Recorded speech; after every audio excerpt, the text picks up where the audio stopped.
ঠিক থাকবে কিনা। এই জন্য আমি বাজার দিয়া যাই, তাদের জন্য টাকা দিয়া যাই।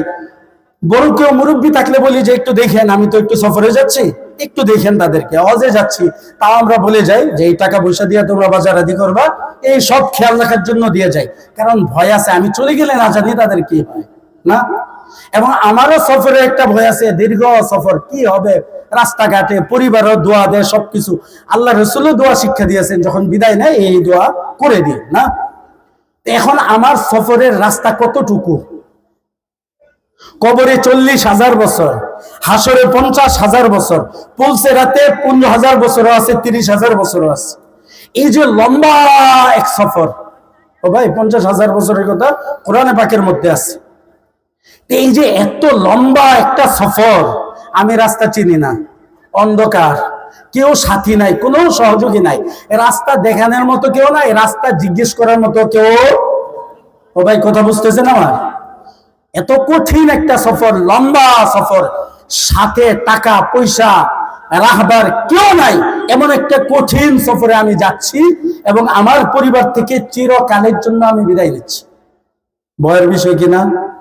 এখন ফেরেশতারা নেমে কে বলে, আল্লাহ তাখাফু, তুমি যেহেতু আল্লাহকে রব মেনেছো, এটার উপরে অটল ছিল, আর কাউকে মানো নাই, একমাত্র আল্লাহকে মানছো, এই জন্য তোমার কোনো ভয় নাই। তোমার রাস্তা, প্রত্যেকটা মঞ্জিল, প্রত্যেকটা মুহূর্ত আল্লাহ সুবহানাহু ওয়া তাআলা তোমাকে রাস্তা দেখাবেন। কে দেখাবেন? তো এই জন্য আল্লাহ তাখাফু, তুমি ভয় করো না। মৃত্যুর সময় বলতেছে, ও ভাই বড় কঠিন অবস্থা। ওয়ালা তাহজানু, ওয়ালা তাহজানু, টেনশন। কি টেনশন? কই যে তোমার পরিবার, তোমার স্ত্রী, তোমার সন্তান, তোমার ব্যবসা, তোমার বাড়ি গাড়ি চাকরি, এই যে সব কিছু রেখা এখন সামনে মালাকুল মউত দাঁড়িয়ে আছে, এখন সব চোখের সামনে ভাসতেছে, মনের মধ্যে আসতেছে, হায় হায় আমার এগুলো কি হবে, কোথায় যাচ্ছি, কার সাথে যাচ্ছি, কি হবে, এখন তো আমি সব কিছু থেকে বিদায় নিব। টেনশন আছে কিনা? আল্লাহ বলেন ওয়ালা তাহজানু, ফেরেশতারা এই ঘোষণা তোমাকে দিবে, যদি টেনশন করো না, যেহেতু আল্লাহ, আল্লাহকে মানছো, আর কোনো নেতা খেতা নাই, আল্লাহই সব তোমার, আল্লাহর উপরেই ভরসা ছিল, রাসূলের তরিকার উপরেই তুমি ছিলা, তোমার টেনশন নাই। তোমার যা রেখে যাচ্ছ সবকিছুর হিসাব কিতাব আল্লাহই নেবেন, সবকিছুর হেফাজত আল্লাহ করবেন। একটু জোরে বলবেন না? ওয়া আবশিরু বিল জান্নাহ, 3 নম্বর পুরস্কার জান্নাত। হাদিসে আছে এটাও জান্নাতীকে জান্নাত দেখানো হবে। এই যে জান্নাত আল্লাতী কুনতুম তুআদুন, যে জান্নাতের কথা উলামায়ে কেরাম, সুলাহা, ফুকাহা, কোরআন হাদিস তোমাদেরকে বলেছিল, জান্নাত জান্নাত, এই কাজ করলে জান্নাত, এটা করলে জান্নাত, এটা করলে জান্নাত। এই যে জান্নাতের যে সুসংবাদ তোমাদেরকে দিয়েছিল, এই যে জান্নাতের সুসংবাদ গ্রহণ করো। আলহামদুলিল্লাহ বলেন না? জান্নাত, নাহনু আউলিয়াউকুম ফিল হায়াতিদ দুনিয়া ওয়া ফিল আখিরাহ। ভয় দূর হলো অতীতের জন্য, যা রেখে আসলাম টেনশন দূর হয়েছে, জান্নাতের সুসংবাদ পাইলাম। তবে একা একা তো জান্নাতে যাব, একা একা, এই লম্বা একটা সফর। ফেরেশতারা বলবে আমরা দুনিয়াতেও তোমাদের বন্ধু হিসাবে ছিলাম, আছে কিনা? মুনকার নাকির আছে না? আরো ফেরেশতা আছে, আমাদের প্রত্যেকটা মুহূর্তে আল্লাহ তাআলা ফেরেশতা দিয়ে আমাদেরকে রক্ষণাবেক্ষণ করেন। আমরা দুনিয়াতে ছিলাম, তোমরা দেখো নাই, এখন দেখবা জান্নাতে যাওয়া পর্যন্ত আমরা তোমাদের সাথে আখিরাতে আছি। আমরা ছিলাম কোথায় দিকে ছিলাম, এখন তোমাদের বন্ধু হিসাবে, সাথী হিসাবে আমরা থাকব। টেনশন দূর হয়েছে? ওয়ালাকুম ফিহা মা তাশতাহি আনফুসুকুম, এখন তোমার অন্তরে যা আসবে, জান্নাতে যাওয়ার পরে অন্তরে আসছে, পাখি যাচ্ছে, হাদিসে আছে পাখি উড়ে যাবে, সুন্দর পাখি দেখে মনের মধ্যে রুচি আসবে, মনে যাবে হায় হায় এই পাখিটার ভুনা যদি খেতে পারতাম, এই পাখিটার ভুনা যদি আমার হতো। সাথে সাথে এদিকে খেয়াল করি, সাথে সাথে ওই পাখিটা বোনা হয়ে আমার মুখের সামনে চলে আসবে। ফল থাকবে গাছের মধ্যে, গাছ থাকবে উপরের দিকে শিকড়, নিচের দিকে ঢালপালা ঝুলে থাকবে, মনে চাবে যে ফলটা আমি খাইতাম। আল্লাহ রাসূল বলেন ওই ফলের মধ্যে 70 রকমের স্বাদ হবে। কত রকমের? এক ফলের মধ্যে পৃথিবীতে কয়টা থাকে? টক, হয়তো মিষ্টি, না হয় পাংশা, কোনোটাই হয় না। ওইটাতে আল্লাহ রাসূল বলেন এক একটা ফলের মধ্যে 70 রকমের স্বাদ থাকবে। মনে চাবে এই ফলটা আমি খাই, সাথে সাথে মনে আসার সাথে সাথে আপনার সামনে ফলটা একেবারে আপনার মুখের সামনে চলে আসবে সাথে সাথে। ওয়ালাকুম ফিহা মা তাদউন, তুমি চাইবা আল্লাহ এটা দরকার, সাথে সাথে সেকেন্ডের মধ্যে না, মুহূর্তের মধ্যে তোমার চোখের সামনে। ফিহা আনহারুম মিন মাইন গায়রি আসিন, যে ওখানে তোমার জন্য পানির নহর, সুস্বাদু মিষ্ট পানির একটা নহর প্রবাহিত হবে। ওই নহর থাকবে পানির, সুস্বাদু পানির নহর। ওয়া আনহারুম মিন লাবানিন লাম ইয়াতাগায়্যার তা'মুহু, দুধের নহর। ওয়া আনহারুম মিন আসালিন মুসাফফা, মধুর নহর। তারপরে শরাবের নহর, এক একটা নহর জান্নাতুন তাজরি মিন তাহতিহাল আনহার, তোমার জান্নাতের নিচ দিয়ে মধুর নহর, পানির নহর, দুধের নহর, শরাবের নহর প্রবাহিত হতে থাকবে। আর তুমি এইগুলো সব আল্লাহ সুবহানাহু ওয়া তাআলা তার পক্ষ থেকে, আল্লাহ সুবহানাহু ওয়া তাআলা বলতেছেন নুজুলাম মিন গফুরির রহিম, দয়ালু ক্ষমাশীল আল্লাহর পক্ষ থেকে তোমাদের জন্য এই হাদিয়া, এই মেহমানদারি। কন্যা আলহামদুলিল্লাহ। কখন কখন কোন পরিস্থিতিতে, যখন মৃত্যুর ফেরেশতা আমার চোখের সামনে থাকবে, কখনই কথা বলবে, এই সুসংবাদগুলি কখন আসবে, যখন নাকি আমি আল্লাহকে রব হিসাবে মানব এবং এই কথার উপর ইস্তেকামত থাকবো, অটল থাকবো। কথা তো শুনলাম, রব মানলাম, মুখ দিয়ে রব বললাম, এই সব নিয়ামত পাইলাম, জান্নাতে চলে গেলাম, বাস্তবে গিয়ে দেখি যে একটাও পাইলাম না, কিছুই পাইলাম না। কেমন হবে ও ভাই, কেমন হবে? কারণ আল্লাহ একটা শর্ত লাগাইছেন, রব বলতে হবে, রব মানতে হবে। রব বলতে হবে তো বলেন না, রব বলতে হবে, রব বলেন না, রব বলতে হবে, রব। মুখ দিয়ে বললাম, একজন হিন্দু, একজন খ্রিস্টান, একজন বৌদ্ধ, সে কালিমা পড়ছে, মুসলমান হয়ে যাবে শুধু মুখ দিয়ে উচ্চারণ করলে? কি কর? হিন্দুরা যেই কালিমা দিয়ে, যেই শব্দ দিয়ে হিন্দু হয় কেউ, যে শব্দ দিয়ে একজন খ্রিস্টান হয়, ওইটা যদি মুসলমান এমনি বলে, সে কি খ্রিস্টান হয়ে যাবে? উচ্চারণ করলে হয়ে যাবে? হবে না তো, না? তাহলে আপনি শুধু রব বললেন, মানলেন না, তাইলে কি নিয়ামত গুলি পাওয়া যাবে? তাইলে শিখতে হবে কিভাবে মানতে হবে, এটা আলোচনা বললাম। একটু তিতা লাগবে, শুনতে থাকেন ইনশাআল্লাহ। ঠিক আছে, উঠা বসা করলে তো মুশকিল, আবার আরেকজনের সাথে কথা বলতেছেন যে কেমন আদব হইল, কোরআনী আলোচনা এনে কথা বলা যায় না। এজন্য আমি সবসময় বলি, ভাই দুইজন যদি হয়, একজন আল্লাহর বান্দা হয়, তাহলে তাকেও দাওয়াত দেওয়া আমাদের দায়িত্ব। কি বলেন উলামায়ে কেরাম? হ্যাঁ, যদি একজন আসে যে আমি দিনের কথা শুনবো, তো উলামায়ে কেরামের দায়িত্ব তাকে দাওয়াত দেওয়া। তবলিগে দেখেন 10 জন 20 জন যায়, একজনকে দাওয়াত দেয় না, গাছতে যা একজনকে দাওয়াত দেয়। তো এই জন্য লোক বেশি হওয়া কম হওয়া এটা দেখার বিষয় না, কারা দিনের প্রতি ইয়াস্তামিউনাল কাউল ফায়াত্তাবিউনা মা আহসানা, একেবারে মনোযোগ দিয়ে, দিলের অন্তরের কান দিয়ে শুনে এবং তার সত্য কথাগুলিকে কে মানে তাকে কথা শোনাও। এজন্য কেউ উঠা বসা করবেন না। যারা যাবেন একবারে চলে যান, যারা বসবেন একটু মনোযোগের সাথে। আমরা তো আসি মনে করতেছি মরে গেলাম, আর জানাজা পড়ে দিল, মিষ্টি খাওয়াই দিল, 3 দিনা করলো, হুজুর একটু দোয়া করে দিল, মিলাদ শরীফ পড়ে দিল, বৎসরে মৃত্যুবার্ষিকী করলো, আবার যদি আমি বড় নেতা হই 11-12 বার জানাজা পড়ে দিল, কিচ্ছু লাভ হবে না। ইমান নাই, 11 কোটি বার জানাজা পড়লে কোনো লাভ নাই। ইমান আছে, কোনো কারণে আমার জানাজা হয় নাই, পানিতে পড়ে গলে গেছে, লাশ পাওয়া যায় নাই, আগুনে জ্বলে গেছে, লাশ পাওয়া যায় নাই, এই জানাজার কারণে তাকে 1 সেকেন্ড তো জাহান্নামে জ্বলতে হবে না, কারণ ঈমান ছিল, ঈমানের কারণে জান্নাতে যাবে। সুতরাং আমরা যেটাকে জান্নাতের ওসিলা মনে করতেছি, যেটাকে মনে করতেছি, যেইগুলোকে বাস আমি তো জান্নাতি, টুপি পরলাম, দাড়ি রাখলাম, সুদ খাইলাম, ঘুষ খাইলাম, জিনা করলাম, মিথ্যা বললাম, ধোঁকা দিলাম, যা ইচ্ছা সব করলাম, আর টুপি দাড়ি পাঞ্জাবি নিয়ে হজ করে চলে আসলাম, মাঝে মাঝে নামাজও পড়ে ফেললাম, হুজুরে দোয়া করে দিল জান্নাত। কে বললো? কে বললো? আগে ঈমান, নামাজ রোজা হজ জাকাত তারপরেই কবুল হবে। ইমান ঠিক হয় না, নামাজ রোজা হজ জাকাত সব ফাও। যারা সুদখোর ঘুষখোর তারা সারা জিন্দেগিও যদি নামাজ রোজা করে তার একটা ইবাদত কবুল হয় না। তাহলে আপনি সুদ খাবেন, নামাজ পড়লে কি লাভ হবে? এক লোকমা যদি কেউ হারাম খায় 40 দিন পর্যন্ত তার ইবাদত কবুল হয় না। তিতাওয়াজ না? আপনি শুধু খাইতেছেন, ব্যাংকে চাকরিও করতেছেন, ব্যাংকে ব্যাংকে ব্যাংকে সব ব্যাংকে সুদ দিবেন।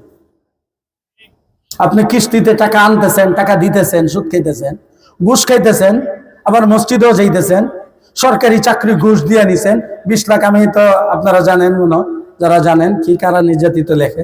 যাই হোক, সরকারি মেহমানখানায় ছিলাম, আয়না ঘরেও ছিলাম, এই সব কিছু দেখে আসি। একজন কারারক্ষী সাধারণ একটা চাকরি করবে, এটার জন্য 20 লক্ষ টাকা ঘুষ দেয়। সে ঘুষ দিছে, আর যিনি খাইলেন বসে বসে, আল্লাহর রাসূল বলেন লানা রাসূলুল্লাহি সাল্লাল্লাহু আলাইহি ওয়াসাল্লাম, রাসূল সাল্লাল্লাহু আলাইহি সাল্লাম লানত দিয়েছেন। নবীর লানত পাওয়ার পরে কেউ জান্নাতের ঘ্রাণ পাবে? যাবে দূরের কথা। আল্লাহ রাসূল লানত দিয়েছেন কাদেরকে? আকিলার রিবা, যে সুদ আর ঘুষ খায়, ওয়া মুকিলাহু, যে ঘুষ আর সুদ দেয়, ওয়া কাতিবাহু, ব্যাংকে বসে বসে যিনি হিসাব করেন, আমি ঘুষ খাইও না দিও না, লেখেন তো বরাবর, ও শাহিদাইহি, আশপাশে দারোয়ান আরো যত সাক্ষী আছে, সাইন আছে। ওই যে ব্যাংকের যখন আপনি কি করবেন, যে বই করবেন, এটার মধ্যে সাক্ষী লাগে, নমিনি লাগে, আপনি সাক্ষীটা ছিলেন।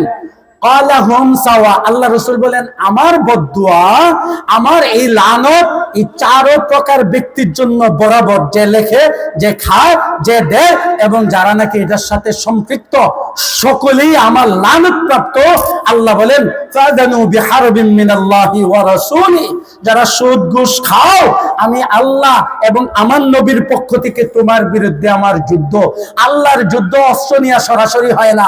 আল্লাহর যুদ্ধ হয় ক্যান্সার, আল্লাহর যুদ্ধ হয় করোনা, আল্লাহর যুদ্ধ হয় পঙ্গু হয়ে যাওয়া, আল্লাহর যুদ্ধ হয় ডায়াবেটিস দিয়া তাকে আক্রান্ত করা, আল্লাহর যুদ্ধ হয় মেয়ের বিয়া হয় না, আল্লাহর যুদ্ধ হয় ছেলে কথা শুনে না, আল্লাহর যুদ্ধ হয় স্ত্রী পরকিয়া করে, আল্লাহর যুদ্ধ হয় মেয়ে আরেকজনের সাথে বেগে যা। যত ধরনের পেরেশানি আছে, এই সব কিছু দিয়ে আল্লাহ যুদ্ধ করেন।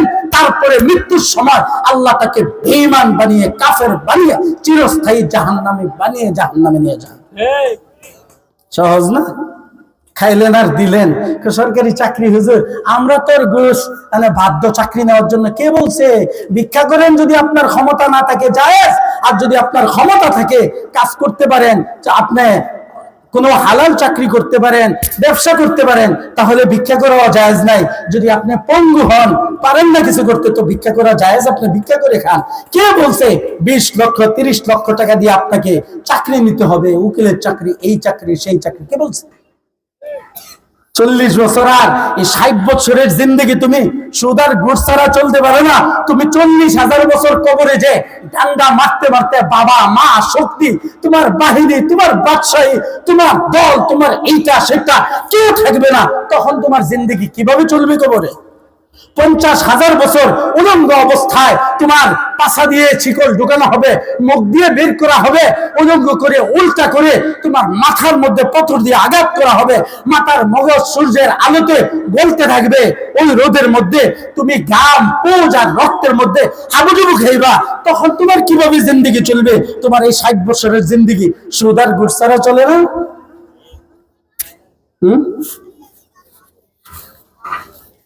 তারপরে আল্লাহ রাসূল বলেন, মুসল্লি তুমি নামাজও পড়ো, তুমি টুপিও দিছো, আবার হজ মাঝখানে করে দিয়েছো, মাঝে মাঝে তবলিগেও চলে যাও, কোন বুজুর্গের দরবারে গিয়ে মনে করতেছো জান্নাতে যাবা। শুনে রাখ, তুই যদি ঘুষ খাস আর সুদ খাস, সবচেয়ে ছোট যেই গুনাহটা তোর হবে, সেই গুনাহটা হবে তোর আপন মার সাথে আকম করার গুনাহ।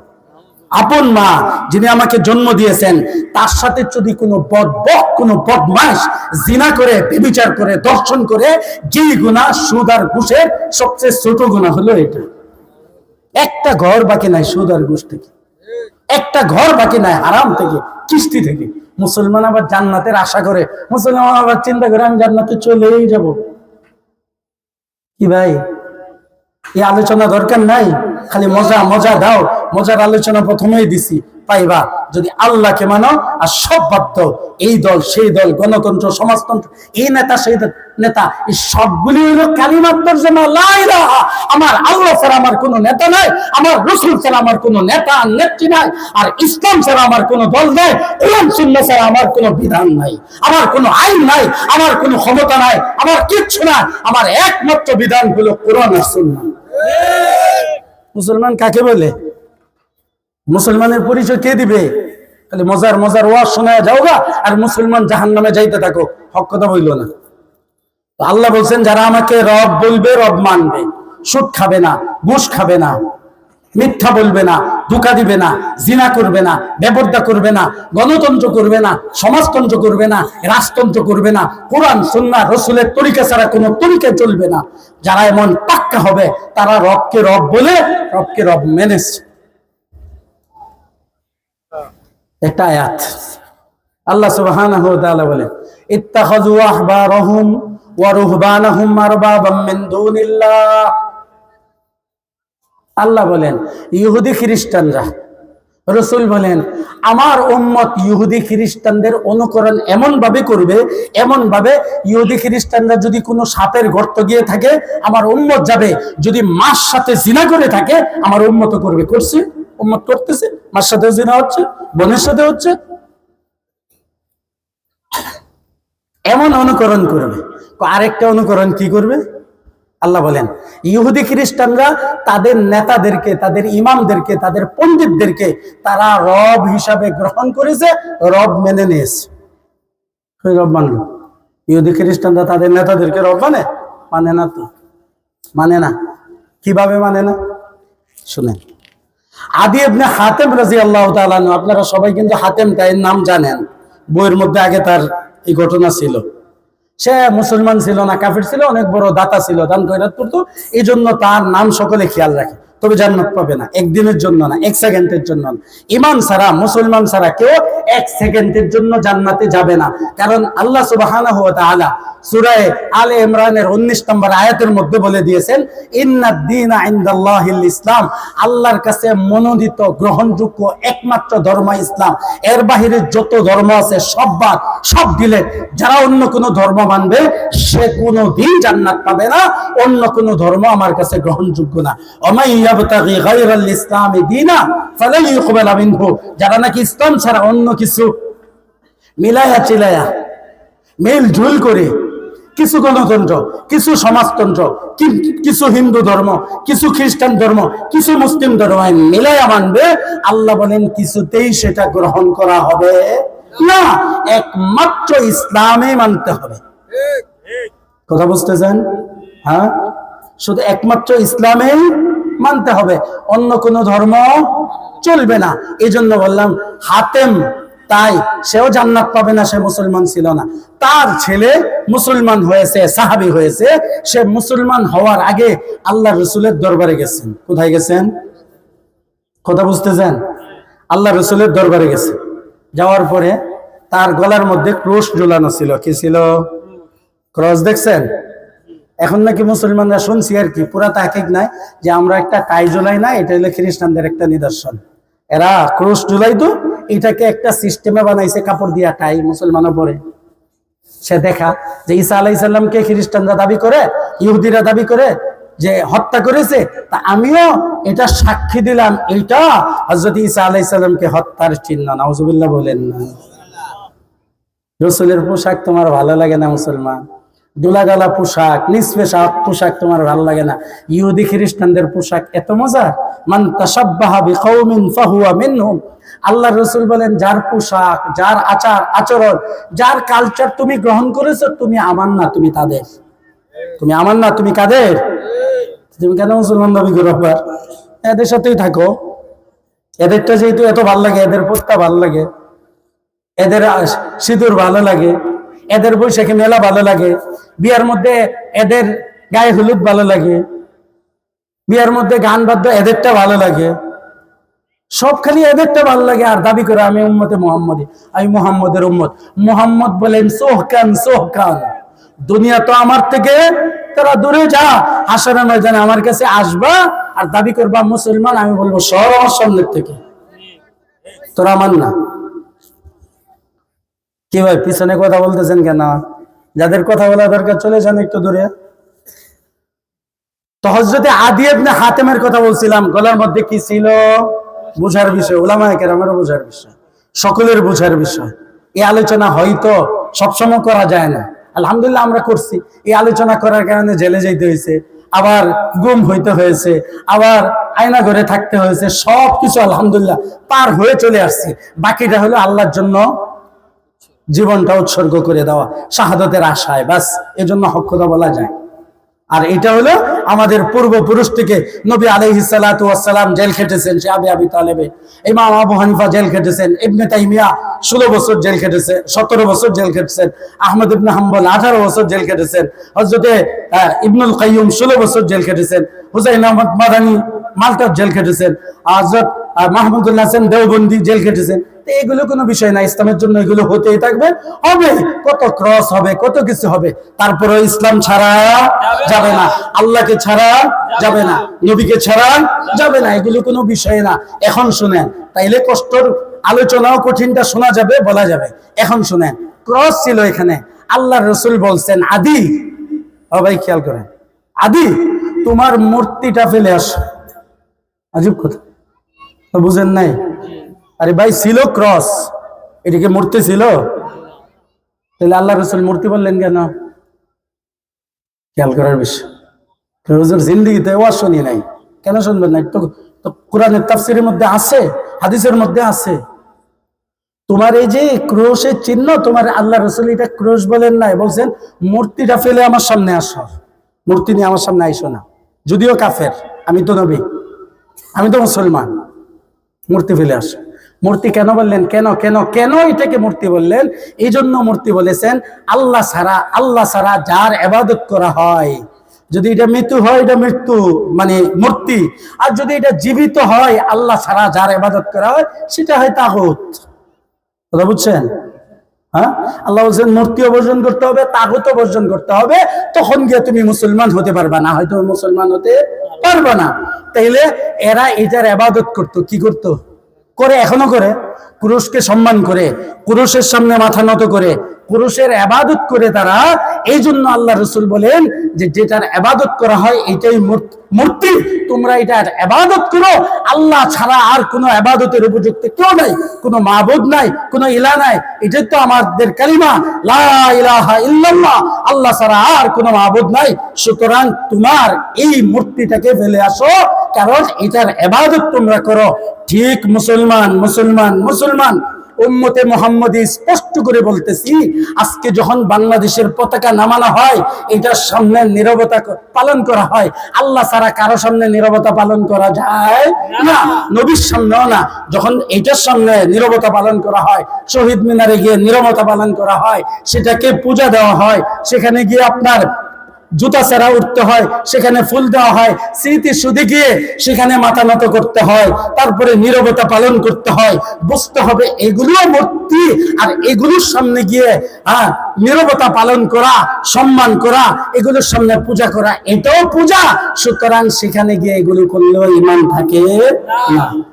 কথা স্পষ্ট? হুজুর এটা তো হাত পাও নাই, কুরুশেরও হাত পাও ছিল না, একটা ক্রস ছিল। সুতরাং সেটাও যদি মূর্তি হয়, ইবাদতের কারণে আপনার স্মৃতিসৌধ মূর্তি, আপনার শহীদ মিনারের মূর্তি, আপনার এই পতাকাও মূর্তি। কারণ মুসলমানদের একমাত্র পতাকা হবে কালিমার পতাকা, কালো হোক আর সাদা হোক। রাসূল যাকে দিয়েছেন, যেই পতাকাকে উঁচু রাখতে গিয়ে সাহাবীর হাত কেটে দিছে, তো বাম হাতে ধরেছে, বাম হাত কেটে দিয়েছে, মুখ দিয়ে কামড় দিয়ে ধরেছে, তারপরে তার মাঝখানে কেটে দেওয়া হয়েছে।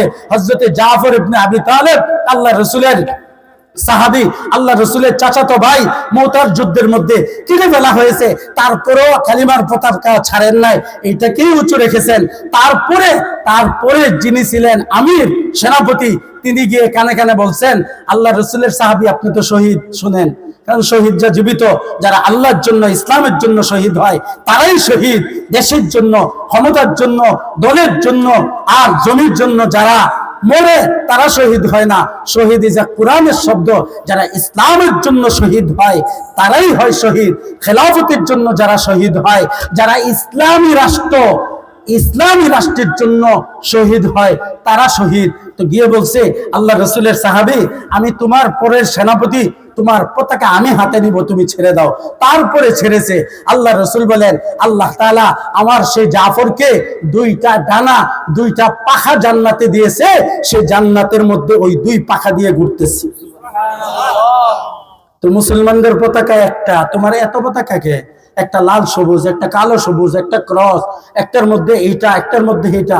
মুসলমান সারা দুনিয়ার একটা পতাকা হবে, কালিমার পতাকা, সারা দুনিয়ার মুসলমানদের পতাকা, আর একটা কাফেরদের। এদের একটা থাকুক 100 থাকুক, কিন্তু মুসলমান সারা দুনিয়ার ভাই ভাই। সে পাকিস্তানি হইলেও মুসলমান ভাই, সে ইন্ডিয়ান হইলেও মুসলমান ভাই, সে ভারতের হইলেও মুসলমান ভাই, সে চীনের হইলেও মুসলমান ভাই।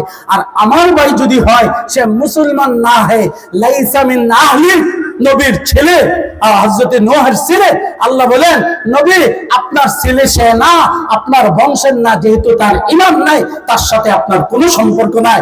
ইব্রাহিম তোমার বাবার যেহেতু ঈমান নাই, তো এই বাবার সাথে তোমার কোনো সম্পর্ক নাই, কোনো সম্পর্ক নাই। ঈমানের সম্পর্ক সারা দুনিয়ার মুসলমান একটারে হয়, তাদের পতাকা হবে একটা, সেটা হবে কালিমার পতাকা। চুলকানি ওঠে কালিমার পতাকা দেখলে।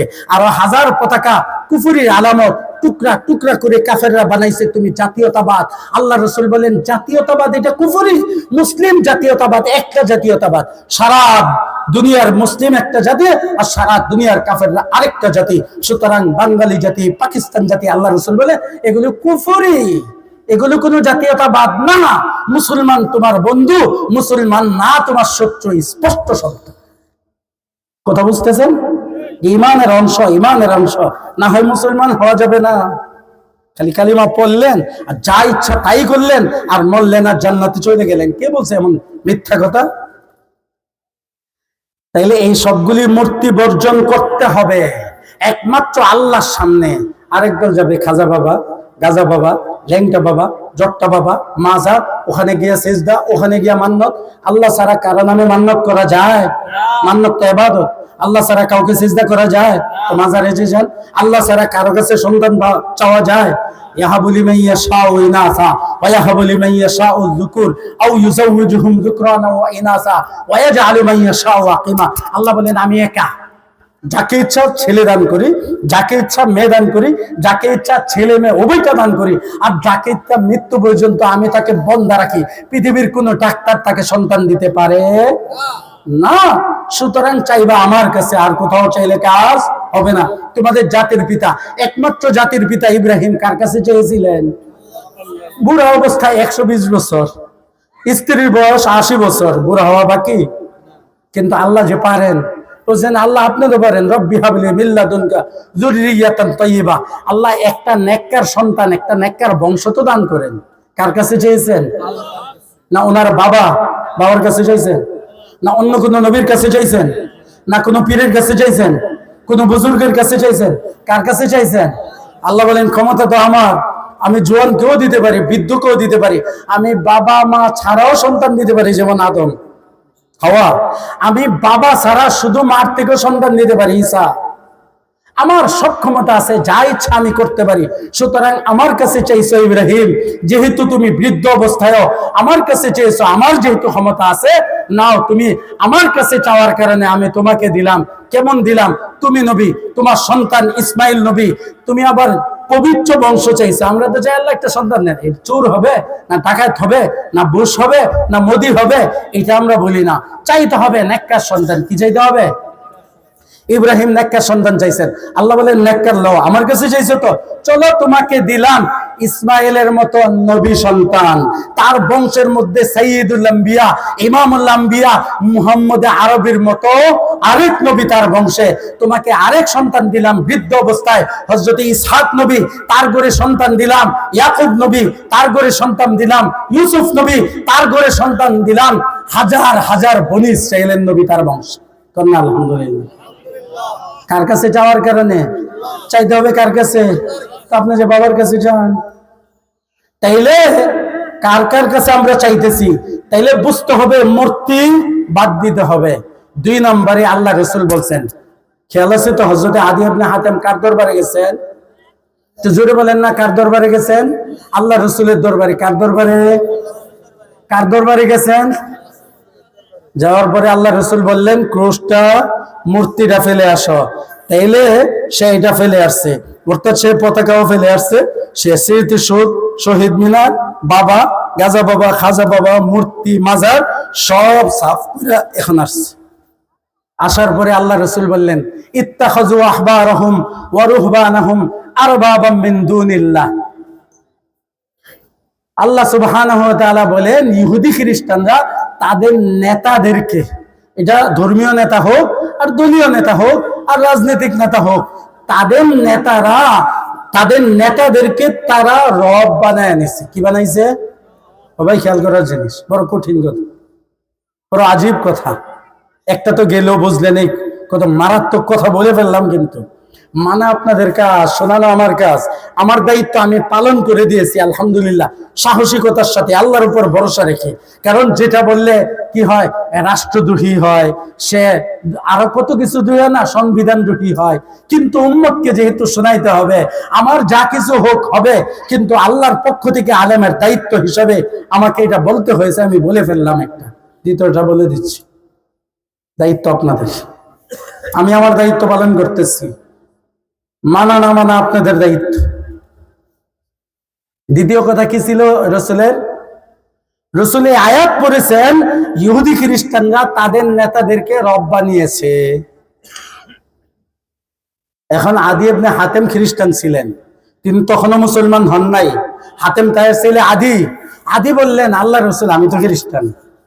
হ্যাঁ তুমি খ্রিস্টান, তাইলে আমাদের নেতাদেরকে আমরা বা ইহুদিদের নেতাদেরকে রব বানায় নিছে কই? এটা তো দেখলাম না আমি, এটা তো হয় নাই। খেয়াল করছেন? আল্লাহ বলতেছেন রব বানাইছে, আদি বলতেছেন আরে আমার ধর্মে আমি জানি না, কেউ তো এদেরকে রব বলে না, কেউ তো এদেরকে রব বানায় নাই। তো আল্লাহ যে বললো রব বানাইছে, আর কি অর্থ? তাহলে বুঝতে হবে আদির বুঝতে সমস্যা হয়েছে, সে বুঝে নাই। আল্লাহ রসুল বুঝাইয়া দিচ্ছেন, আপনারাও বুঝেন। রসুল যা বুঝাই দিচ্ছেন আপনারা সেটা বুঝেন। আল্লাহ রসুল বলছেন, আদি শুনো, তোমাদের নেতারা, তোমাদের ধর্মীয় নেতা হোক, রাজনৈতিক নেতা হোক, এরা বসে বসে আল্লাহ একটা জিনিসকে বৈধ করেছেন, অর্থাৎ হালাল করেছেন। তোমাদের নেতারা বলে যে এটা অবৈধ, এটা হারাম। এমন হয় কিনা? কাহা এমন হয়। আল্লাহ বলছেন এটা কি বৈধ। যেমন কথার কথা, জিহাদ বৈধ, অস্ত্র রাখা মুসলমানদের জন্য, কাফেরদের সাথে যুদ্ধ করার জন্য বৈধ।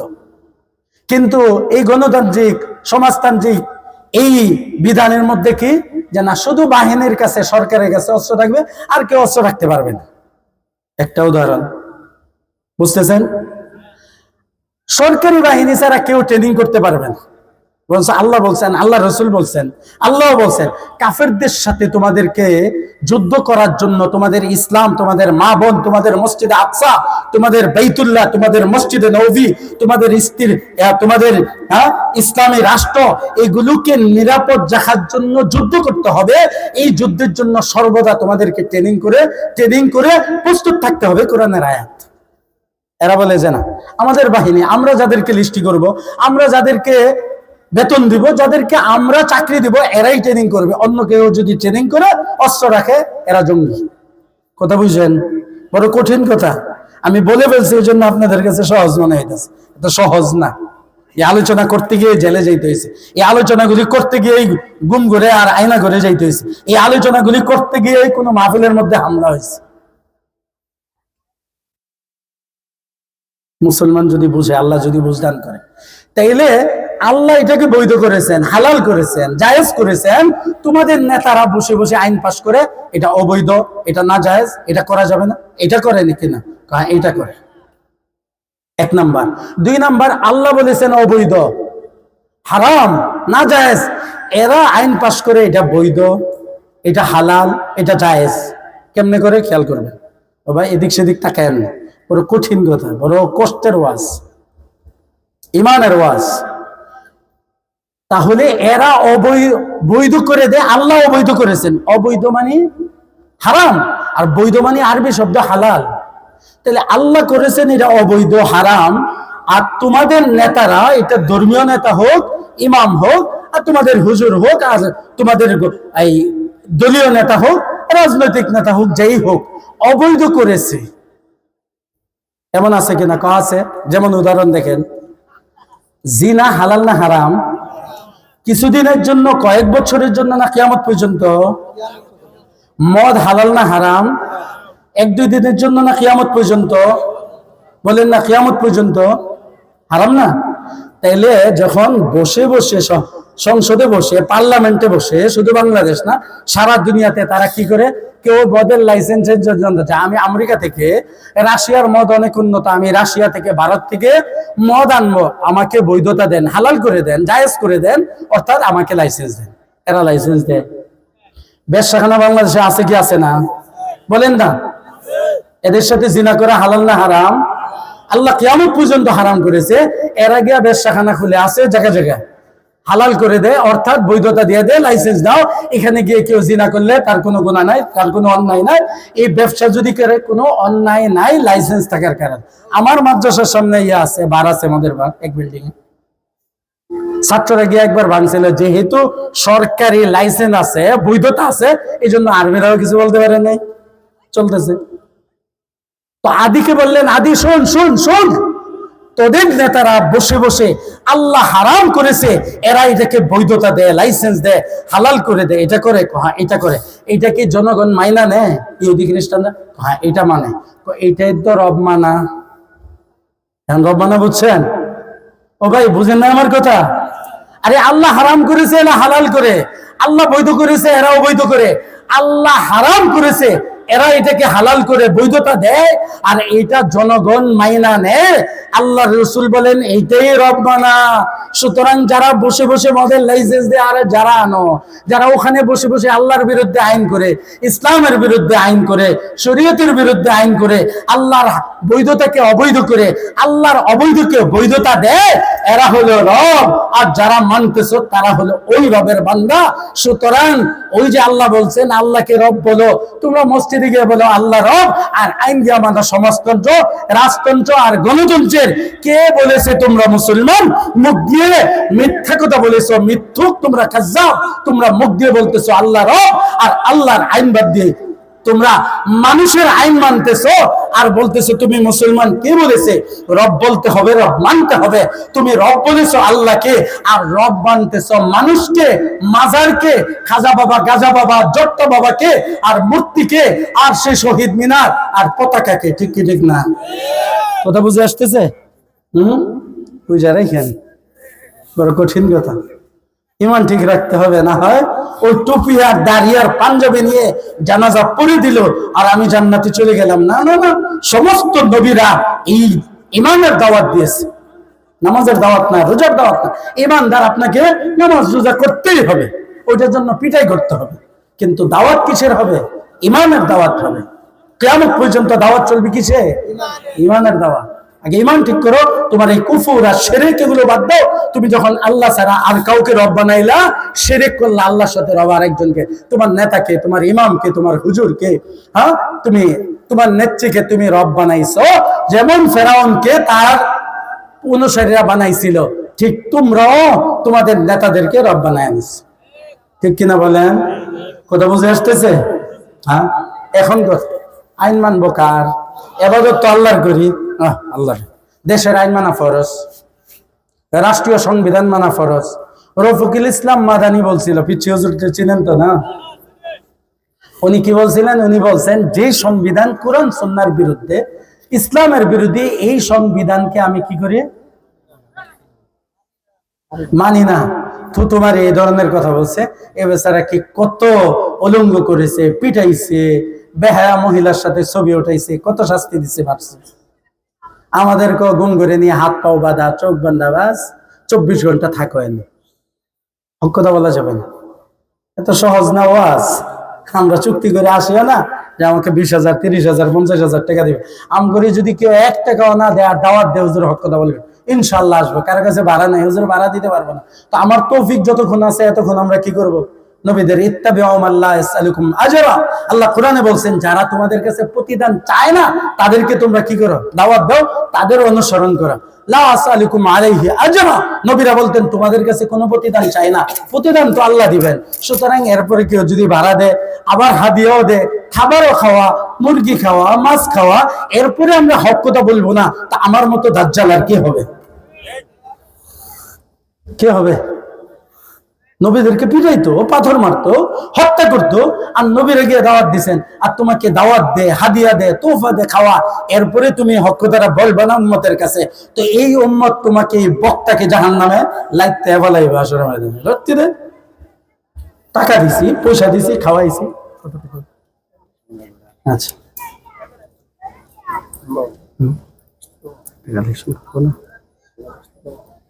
কি করবা? হ্যাঁ,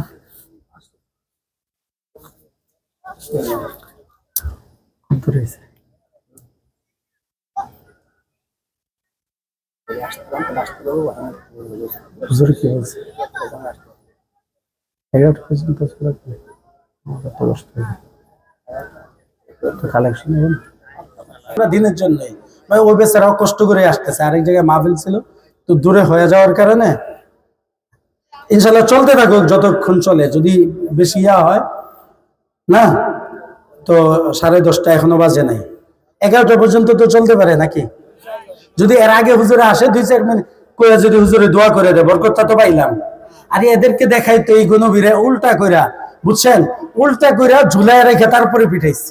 এরপরে হকাতে কেন ইসলামী একমাত্র ধর্ম, এটা কেন বলস? কারা পিঠাইছে এটা জানেন? আমাদের মুসলমানরা পিঠায় নাই, আমাদেরকেও এরা কষ্ট দেয় নাই। ঠিক আছে, তো আসতে থাকুক, যদি আমরা না পারি এর আগে শেষ করে দিব। ঠিক আছে, বলো, ঠিক আছে। তো আপনারা পেরেশান হয়েন না ভাই, কত রাত হইতো। আজকে কবরে গেলে 40,000 বছর ঘুমাইয়ে থাকতে হবে, 40,000 বছর ঘুমাইয়ে থাকতে হবে। সুতরাং একটা রাত্র একটু কোরবানি করি, এরপরও ধৈর্যের বাহিরে না। ঠিক আছে, হুজুর এই দিক দিয়ে একটু যাবে। ঠিক আছে, আচ্ছা, আমার কথা আমি শেষ করতে থাকি। তো বলতেছিলাম কি, যে রব বানায় নিলেন তো শরীক হয়ে গেল। আর আল্লাহ রসুল কি বলেন জানেন? লা তুশরিক বিল্লাহ লাউ হুররিকতা ও কুতিলতা। ও মুসলমান শুনে রাখ, যদি তোমাদেরকে শিরিক করার জন্য বলে আর তুমি শিরিক না করার কারণে তোমাকে আগুন দিয়ে জ্বালায় দেয় অথবা হত্যা করে দেয়, তারপরও শিরিক করা যাবে না। কারণ তোমার তো জান্নাত আছে। তোমাকে যদি এই অবস্থায় শিরিক না করার কারণে হত্যা করে দেয়, ক্রস দিয়ে দেয়, মেরে ফেলে, তাহলে তুমি জান্নাত পাওয়ার মধ্যে তো কোনো সন্দেহ নাই, তুমি জান্নাতে চলে যাইবা, শহীদ হয়ে যাইবা। কিন্তু যদি শিরিক করে ফেলো আর এই অবস্থায় মৃত্যু হয়, তুমি তো একদিনের জন্য জান্নাত পাইবা না। কোনটা করতে হবে? মরে যাইতে হবে, মরতে তো হবে। কি বলেন, ঠিক কিনা? মরতে তো হবে। তাইলে আমাদের একটা আকীদা হলো নামাজ, রোজা, হজ, যাকাত হলো ইবাদত, এটা আল্লাহরই করতে হবে। আর আমরা কালিমার তরজমা এইটাই বুঝি, আল্লাহ ছাড়া কোনো মাবুদ নাই, আল্লাহ ছাড়া কারো ইবাদত করা যাবে না। ইবাদত কি? নামাজ, রোজা, হজ, যাকাত, তিলাওয়াত, জিকির, আজকার, শেষ।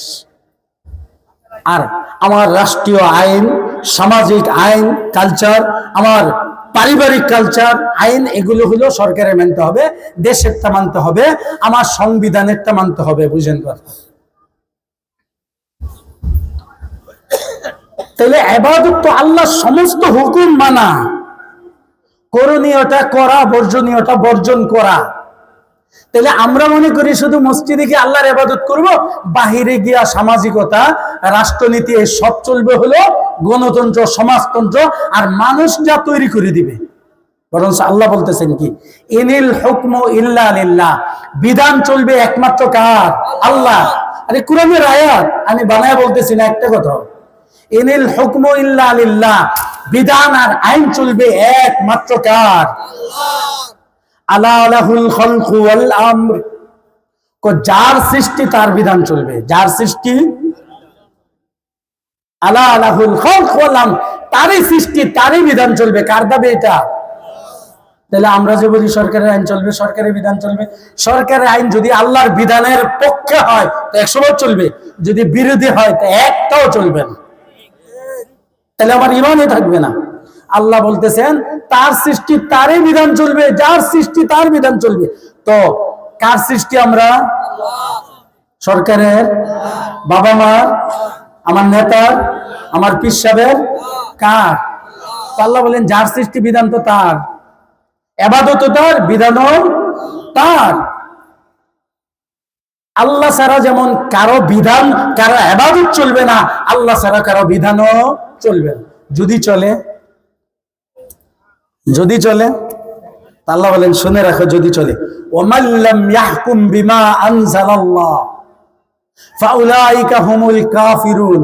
আল্লাহর বিধান ছাড়া, আল্লাহর বিধান বিরোধী বিধান দিয়ে যারা, গায়রুল্লাহর বিধান দিয়ে যারা, সমাজতন্ত্র আর রাজতন্ত্রের বিধান দিয়ে যারা, মানব রচিত আইন দিয়ে যারা বিচার করবে, বিচার ব্যবস্থা করবে, রাষ্ট্র চালাইবে, ফাউলাইকা হুমুল কাফিরুন, আল্লাহ বলেন তারা কাফের।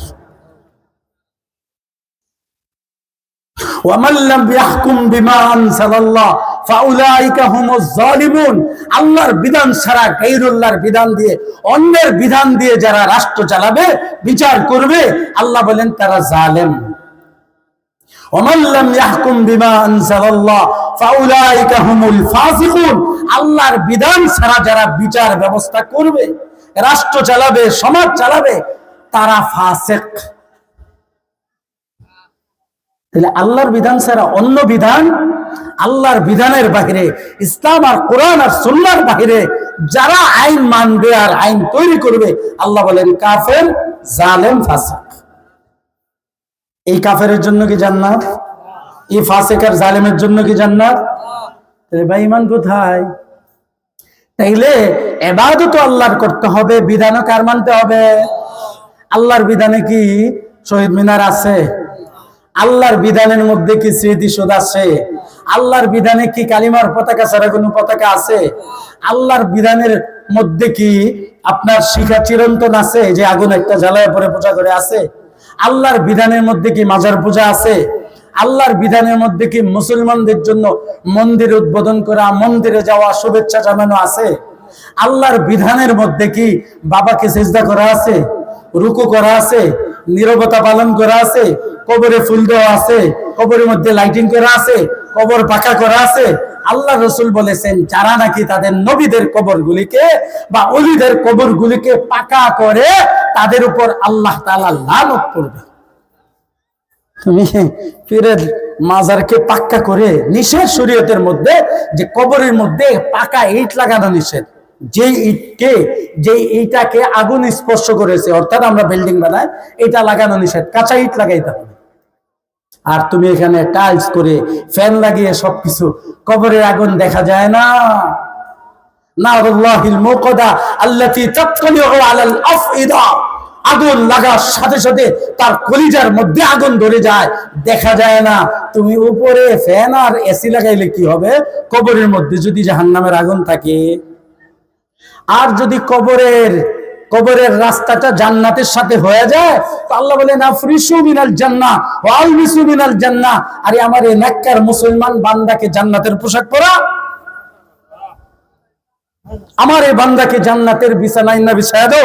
দুনিয়ার মানুষ আমার এই প্রিয় বান্দাকে, আমার এই নেককার বান্দাকে মাটিতে শোয়াইছে না, সে আমার মেহমান। যাও জান্নাত থেকে বিছানা এনে তারপরে তার কবরের মধ্যে বিছায়া দাও। উপরে ফ্যান আর লাইটে কাজ হবে না। আমল ঠিক তো জান্নাত থেকে এসির হাওয়া আসতে থাকবে, জান্নাতি হাওয়া আসতে থাকবে। 40 বছর ঘুমাবে, ডাক দিবে, অনুফিখা ফিস সূর, সিংহায় ফুৎকার দেওয়া হবে। 40,000 বছর কমাস কম কবরে থাকবে এক একটা মানুষ। 40,000 বছর পরে ঘুমের থেকে ওইটা বলবে, আহ মাত্র ঘুমাইছিলাম, কিরে এত তাড়াতাড়ি ডাক দিয়ে দিল। কারণ আরামের ঘুম যে, এখন শীতের দিন গিয়া ঘুমাইবেন, কয়টা বাজে ঘুমান? যদি আজকে 11টাও গিয়া ঘুমান, 12টাও ঘুমান, তাহলে 5 থেকে 5.5 ঘন্টা ঘুমাবেন। আর গরমের দিনে ছোট্ট রাত, তারপরও ঘুম আসে না গরমের কারণে। এত বড় রাত ঘুমায় ফজরে আজান দিলে কোন যে ইস, ঘুমটা পুরা হইল না, কারণ আরামে ঘুমাইছেন। তো কবরের মধ্যে জান্নাতি কি বলবে 40,000 বছর পরে? হাই হাই রে, ঘুমটা পুরা হবে না। আল্লাহ কবে যে বান্দা আয়, তুই কি ঘুমানোর লাগি? তোমার মেহমান, চল মেহমান খানায়, সারা জিন্দগি আরাম আয়েশ, স্ত্রী নিয়া, হোর নিয়া, বান্ধবী নিয়া, চল যা ইচ্ছা তা খাইতে থাক, আর শান্তিতে চলে আস। কি কইছি তোমার? আর ঘুমাইতে চলো। আর যদি ভাই কষ্ট হয়, এক একটা সেকেন্ড পার হইতে যাবে না, এক একটা সেকেন্ড। এই জন্য উপর দিয়ে কোনো লাভ নাই, ভিতর নিজেরটা নিজে ঠিক করে যান। তো আপনার মেহমানদারি ফেরেশতারা, যে এই আয়াতই তো বললাম যে সুসংবাদ দিয়ে সাথেই থাকবে, ঘুমাও তুমি, আমরা আছি তোমার পাশে, কোনো টেনশন নাই, কোনো পেরেশানি নাই। এই জন্য কবর ঠিক করতে হবে ভিতরে, উপরে না। তো আল্লাহ বলতেছেন যে আমার ইবাদত চলবে এবং আমার বিধানেই চলবে। আমার বিধানের বাহিরে বিধান মানা কেমন হবে? যেমন আমার ইবাদত ছাড়া অন্য কারো ইবাদত করা, একই শিরক। তো আল্লাহ বলেন যে আমার বিধান ছাড়া অন্য কারো বিধান মানা যাবে না। যদি মানো তোমরা রব বানায় নিলা, বুঝছেন তো কথা? তাহলে আল্লাহ ছাড়া কারো রব মানা যাবে? কাউকে রব মানা যাবে? কাউকে সিজদা করা যাবে? কাউকে পূজা করা যাবে? নাই। এরপরে আমরা আরো সহজ করে ফেলি, বিবাহের মধ্যে যে আমরা গান বাদ্য করি, গায়ে হলুদ দিয়ে হিন্দুদের কাজ। ও ভাই, তাহলে এটা তো ইসলামে নাই। তাহলে অন্য ধর্ম থেকে আনলেন, আল্লাহ রাসূল বলেন তুমি তাদের অন্তর্ভুক্ত। হিন্দু ধর্মের তো আনছো, তো তুমি হিন্দু। খ্রিস্টান ধর্মের তো খ্রিস্টান। ইসলামের সাথে অন্য কোনো মিলাওয়াট চলে না। 1 মণ দুধ কিনলেন, 1 কেজি প্রস্রাব দিলেন, এটা পাক না না পাক? হ্যাঁ, আরে দুধ তো বেশি, 1 মণ দুধ, না পাক তো মাত্র 1 কেজি, তো এটা কি পাক থাকবে না না পাক হবে? না পাক হবে। সব ইসলামের মানলেন, শুধু একটা শিরক করলেন, একটা কুফর করলেন, সাথে সাথে আপনি কাফের হয়ে যাবেন। কত মারাত্মক! এই জন্য আল্লাহ রাসূল বলেন যে ইউসবিহুর রাজুলু মুমিনান ওয়া ইউমসি কাফিরা। আমার উম্মতের এমন একটা অবস্থা হবে, সকালবেলা মুসলমান, বিকালবেলা কাফের। কারণ সে জানেই তো না যে কুফরি কি জিনিস। সে বলতেছে সরকারের আইন মানতে হবে, অমুক। ও ভাই, এই জন্য আমরা বলি সরকার আল্লাহর আইন দিয়া চালাবে। কারণ সরকার যদি মুসলমান হয়, তার কোনো সংবিধান নাই, আইন তৈরি করতে হবে, আইন পরিবর্তন করতে হবে, আইন সংশোধন করতে হবে। কে বলছে? কে বলছে? কে আইনদাতা? একমাত্র আল্লাহ। আল্লাহ আইন দিয়ে দিয়েছেন, 30 পারা কোরআন দিয়েছেন, হাজার হাজার হাদিস আল্লাহ রাসূল ওইটার ব্যাখ্যা দিয়েছেন, ফুকাহায়ে কেরাম হাজার হাজার ফিকহের মাসালা দিয়েছেন ওইটার ব্যাখ্যা। সুতরাং আমাদের আইনের জন্য কিয়ামত পর্যন্ত যথেষ্ট। কারো আইন তৈরি করার দরকার নাই, কারো আইন সংশোধন করার দরকার নাই। 1300 বছর পর্যন্ত সে আইন চলতেছিল, কিন্তু 1300 বছর পরে আইসা গণতন্ত্র তৈরি হয়েছে। আর আল্লাহর আইন থেকে বের করে কাফেরদের আইন, সে আব্রাহাম লিঙ্কনের আইন, আর সেই কালমাসের আইন, সেই লেনিনের আইন দিয়ে আমাদেরকে কাফের বানাইতেছে। আমাদের খবরও নাই। আমি দাবি করি মুসলমান, আবার করি গণতন্ত্র আর সমাজতন্ত্র। কোথায় বলবো কথা? মুসলমান কোথায় ইমান ঠিক করবে? শুধু কিছু শিরক কুফরির কথা বলে বলে এই মুসলমানদেরকে আমরা অন্ধের মধ্যে রাখতেছি, অন্ধকারে রাখতেছি। তুমি নামাজ পড়ো, রোজা করো, হজ করো, যাকাত দাও, আমাকে হাদিয়া দাও, তোফা দাও, বড় বড় মাহফিল করো, আমাকে 20, 30, 40 হাজার টাকা দাও, বাহবা জানাও, আর লাইটিং ফাইটিং করে বিয়ে শাদী করো। আর হুজুরকে নিয়ে তুমি বিবাহের মধ্যে শরীয়ত মতে সুন্নত মোতাবেক বিয়ে করো। আর হুজুরে চলে গেলে গান বাদ্য, গায়ে হলুদ, মেয়ের বাড়িতে গিয়ে চুক্তি করে খাওয়া, সব নিয়ে সব তো শরীয়ত বিরোধী আছে, সব করো। আর আমি মনে করতেছি আমি তো মুসলমান, আমি হাজী সাহেব। রোজা সবার ইমান নষ্ট করে দিয়ে যাইতেছেন না, ইমান নষ্ট হয়ে আছে, আমি এটাকে জ্বালাই দিতে চাইতেছি। জ্বালাই দেওয়া বড় কঠিন, এজন্য দিতে চায় না কেউ। কারণ আমিও জানি অনেক বাধা আসবে এই আপনাদের এই মোহতারাম সাহেব নিজামুদ্দিন সাহেবের উপর। আমার কি বক্তা আনছো কি? গত বছর আমি আসতে পারি নাই, অন্য আরেক জায়গায় মাহফিল ছিল। এর আগের বছর জেলখানা থেকে বের হওয়ার কিছু দিন পরে এইখানে মাহফিল হয়েছে।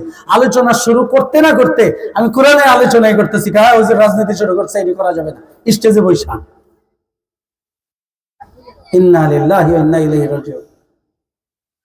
হুজুর দাওয়াত দিছে, আর হুজুরকে দাওয়াত দিছে, তোমাকে দাওয়াত দেয় নাই। তো তো তুমি আইসা হুজুরের ভুল ধরতেছো। কোরআন হাদিস তুমি বুঝো, তুমি তো এটাই রাখতে পারো না, এটাই তো নাই তোমার সুন্নত মোতাবেক। পোশাকটা তুমি পড়ছো ইহুদি নাসারাদের, আর তুমি আইসো 25, 30, 40 বছর যারা কোরআন হাদিস পড়ে আর পড়া, তাদেরকে বুঝাইতা যে এটা ইসলামের কথা না, ওইটা ইসলামের কথা। কত জায়গায় বাধা। আলোচনা করে আসছি এক জায়গায়, এই যে ডেমরাতে গাড়িতে উঠছি, আরেক মাহফিলে যাবো হয় না, গাড়িতে হামলা করছে। এই মুফতি সাহেব আমার সাথে ছিল, আমার মাদ্রাসার মুহতামিম, আপনাদের এই নিজামুদ্দিন সাহেবের উস্তাদ, উনিও ছিল, ছাত্ররা ছিল। কোন কথা? কারা? যাদের নামাজ নাই, রোজা নাই, হজ নাই, জাকাত নাই, ইসলামের কোন চিহ্নটুকু নাই, এরা ইসলামের আলোচনা করার পরে সেখানে বাধা দেয় যে এটা ইসলামের বাইরে কথা হচ্ছে। ইন্না লিল্লাহি ওয়া ইন্না ইলাইহি। উম্মত কোন দিকে গেছে? সে কোন জান্নাতে যাবে? এই মৌলবী না তোমার মার বিয়া পড়ানোর কারণে তুমি হারামজাদা না হইয়া হালালজাদা হইছো? আর নাহলে কি তো হারামজাদা হইতো? তুমি মরলে কে এই হুজুর না তোমার জানাজা পড়াবে? তোমাকে কবরে দেওয়ার পরে এই হুজুর যে ইসলাম মানে সেটার উপরে তো তোমাকে কবর দেওয়া হবে। তাহলে তুমি কোন ইসলাম বুঝেছো যে ইসলামের কথা তুমি বুঝো, হুজুর বুঝে না? আফসোস। মুসলমান কবে আর সতর্ক হবে, কবে আর ঠিক হবে? এই জন্য ভাই শরীয়ত হুকুম আল্লাহ তাআলা আমাদেরকে খেলাফত দিয়েছেন, খলিফা বলেছেন ইন্নী জাইলুন ফিল আরদি খলিফা। আমরা প্রত্যেকে আল্লাহর খলিফা, প্রতিনিধি। কি আমরা বলেন না একটু? আমরা কি? আমি চাকরিজীবী, আমি খেলাফত মজলিস, আমি শাসনতন্ত্র আন্দোলন, আমি আওয়ামী লীগ, আমি বিএনপি। কত পরিচয় আমাদের। না না, আমি মুসলমান, আমার পরিচয়। আর মুসলমান হলো আল্লাহর খলিফা। কার খলিফা? বলেন না কার খলিফা? হ্যাঁ, পীরের খলিফা না আল্লাহর খলিফা? আল্লাহর প্রতিনিধি। আল্লাহ বলছেন আমি তোমাদেরকে আমার প্রতিনিধি হিসাবে পাঠাইছি। সুতরাং গণতন্ত্র আব্রাহাম লিঙ্কনের ধর্ম, তার জীবন ব্যবস্থা, সমাজতন্ত্র লেনিনের ধর্ম, তার জীবন ব্যবস্থা, কালমাসের জীবন ব্যবস্থা। সুতরাং আমার একমাত্র জীবন ব্যবস্থা হলো ইসলাম, কোরআন আর সুন্নাহ, শরিয়া। তুমি আমার প্রতিনিধি, পৃথিবীতে আমার শরীয়ত প্রতিষ্ঠা করো। তোমার রাষ্ট্রীয় জীবন, তোমার সামাজিক জীবন, তোমার পারিবারিক জীবন, তোমার ব্যক্তি জীবন, সব জায়গায় বিধান চলবে, আইন চলবে একমাত্র আমার কোরআন সুন্নাহ, আমার শরিয়া। এইটার জন্য তোমাদেরকে পাঠাইছি। তোমরা আমার খলিফা, তোমরা আমার প্রতিনিধি। তাহলে আপনি দৌড়ান গণতন্ত্র নিয়ে, সমাজতন্ত্র নিয়ে। ও ভাই, ও মুসলমানরা বলেন না একটু আমাকে। 1300 বছর পর্যন্ত আমার রসুল 30 বছর খেলাফত দিয়ে গেছেন। আল্লাহ রসুল কত বছর চালাইছেন? 13 বছর মদিনাতে গিয়ে না। কিন্তু যখন রসুলের হাতে পরিপূর্ণ ক্ষমতা আসছে, আরবের 8ম হিজরিতে 2 বছর রসুল চালাইছেন। কত বছর? 9ম 10ম। খেয়াল করতে হবে। এরপরে আল্লাহ রসুল দিয়ে গেছেন, বলছেন যে আমার উম্মত দ্বিতীয় আরেকটা যুগ কাটাবে, দ্বিতীয় আরেকটা যুগ সময়। খিলাফা আলা মিনহাজিন নবুওয়া, তার রাষ্ট্রটা চলবে তাদের আমার সিস্টেম অনুযায়ী, রসুলের সিস্টেম অনুযায়ী। 30 বছর। কত বছর?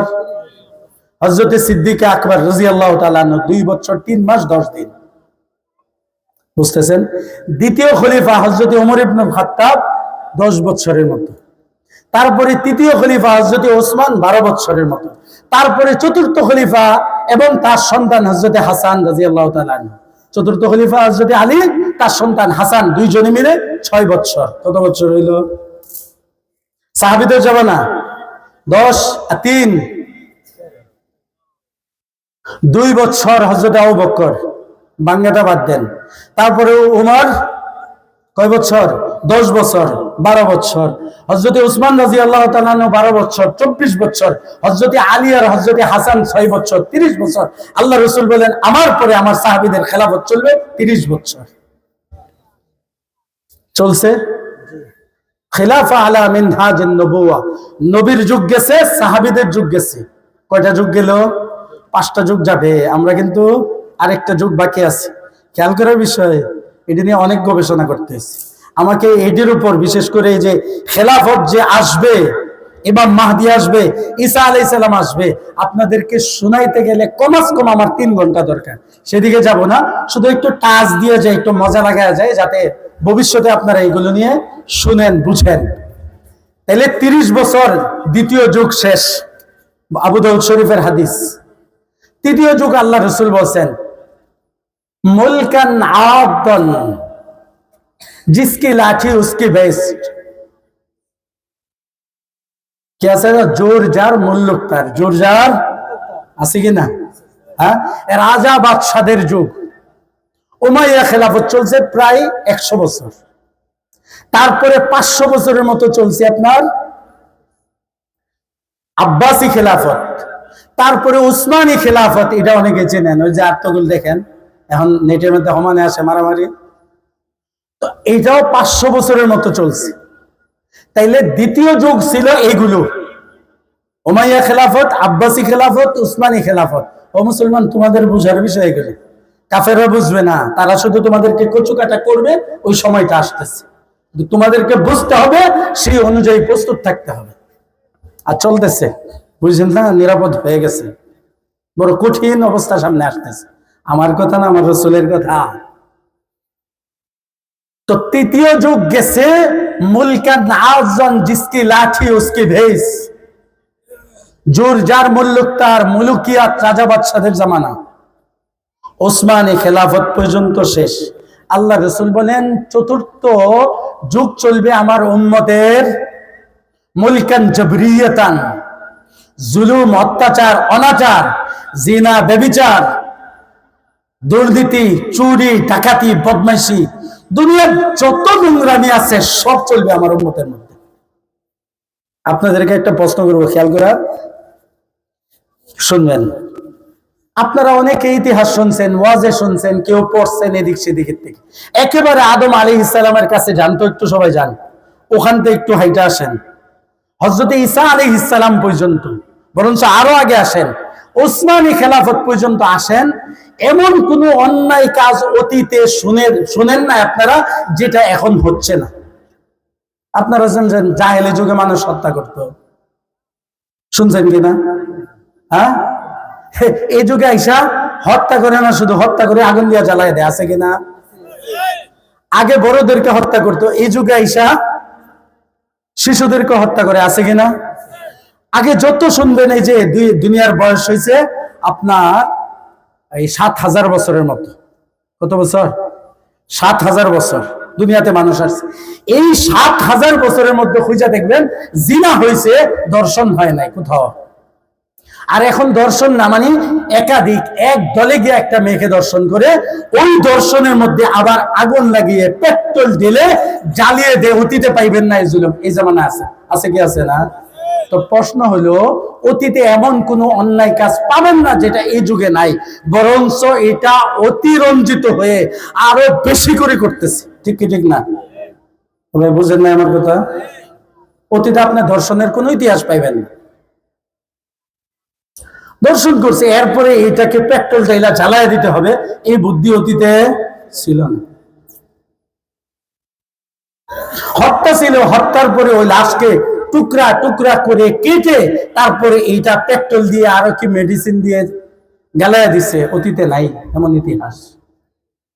তাইলে বোঝা গেল ওই যে অতীতে যত যুগ গেছে, নবীদের যুগ, তারপরে আমাদের রসুলের যুগ, তারপরে সাহাবী তাবেঈনদের যুগ, তারপরে এই যে রাজা বাদশাদের যুগ, তারপরে গেছে আপনার এই যে রাজা বাদশাদের যুগ, এর মধ্যে এমন অন্যায় হয় নাই যেটা এই চতুর্থ যুগে অর্থাৎ জুলুম অনাচারের যুগে যা চলছে অতীতে হয় নাই।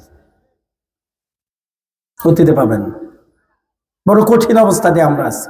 আল্লাহ রাসূল বলেন এই চতুর্থ যুগের পরে তোমাদের পঞ্চম যুগ আসবে, এরপরে আমার উম্মত শেষ, দুনিয়াও শেষ। তাহলে আমরা শেষ সীমানায় আছে কিনা? তাহলে পঞ্চম যুগটা কি? চতুর্থ যুগ তো বুঝলাম, এটার মধ্যে অন্যায়, অনাচার, ব্যভিচার যা আছে সব।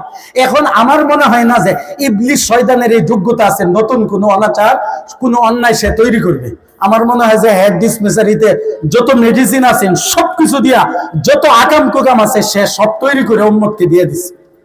চিন্তা করা যায় আর কোন অন্যায়ের কি অন্যায় আপনি করবেন? কোন না ভাই, কি অন্যায় করা যাবে? আমার কথা বুঝতেছেন তো আপনারা? এমন কোন অন্যায়টা শয়তান তৈরি করবে? আমার মনে হয় যে শয়তান আপাতত আইসা বলছে যে হ্যাঁ, আমার একটা, আমি এক পর্যায়ে আইসা পড়ছি, নতুন আর কোনো মেডিসিন নাই আমার কাছে, নতুন কোনো কিছু আমি তৈরি করব নাই। আপনারাও চিন্তা করে দেখবেন, দেখবেন যে বুঝবেন এটাই। কি আর করবে? মার সাথে জিনা করে, এর থেকে পচা কাজ পৃথিবীতে মনে কেউ করে না। এটাই উম্মতের মধ্যে অহর অহর হচ্ছে। ছেলে আপনারা শুনেন নাই, পত্রিকা দেখেন নাই, আপন মেয়ের সাথে, ইন্না লিল্লাহি ওয়া ইন্না ইলাইহি, আরে মার থেকেও তো বেশি লজ্জা লাগে মেয়ের সামনে। কলিজার টুকরা না, এটা নিজের শরীর, আর সে মেয়ের সাথে অহর অহর ঘটনা করতেছে। এই জানোয়ার আছে কিনা পৃথিবীতে এখন? হ্যাঁ, তাইলে ভাই আল্লাহ রসুল বলেছেন সবচেয়ে নিকৃষ্ট জুলুম অত্যাচার অনাচারের যুগ হবে চতুর্থ যুগ। আমার উম্মতের জন্য আরেকটা সুসংবাদ আমি শোনায় দেই যে চতুর্থ যুগের পরে আবার আসবে খিলাফা আলা মিনহাজিন নবুওয়া। আমি আমার সাহাবায়ে কেরাম যে নবুয়তের যুগ দিয়ে গেছিলাম ঠিক সেই সিস্টেমের